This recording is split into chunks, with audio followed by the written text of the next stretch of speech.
В конце 2011 года в эпохе нам достопамятной Гэри, который славился во всей округе, жил. Он был очень богатый, и многие люди работали для него. Был маляр, был садовник,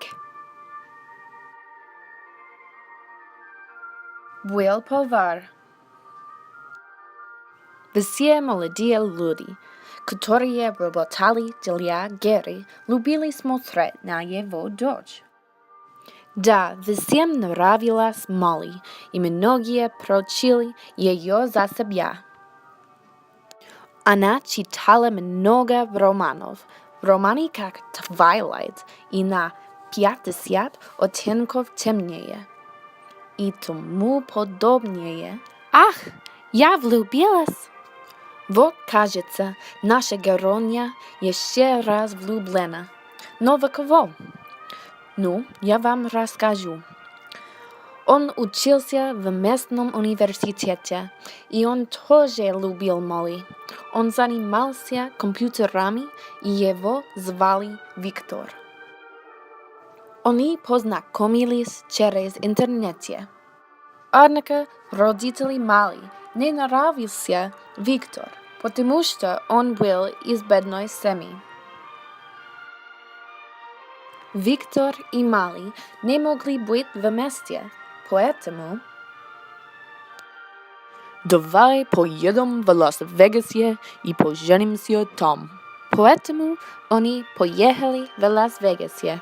Там они напивались на вечеринке, и они были счастливы, потому что они скоро поженятся. Однако они слишком напились, и Виктору не удалось прийти в церковь. Между тем, Молли была пьяна, поэтому она не помнила, что произошло. В конце концов, она вернулась домой и никогда не видела Виктора снова. Прошли годы, и Молли забыла о Виктории.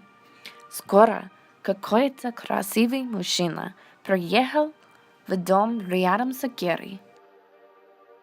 Его звали Боб. Скоро Боб в Молли влюбился. Он подошел к ней и сказал: я вас люблю страстно. И она думала о своих книгах. Я вас люблю, но я женат. Не это как в моих романтических книгах. Это правда. Много лет назад я был пьян в Лас-Вегасе. Я по ошибке женился на какой-то пьяной девушке. Я никогда не видел ее снова. Боже мой, так это было вы? И вы не узнаете меня?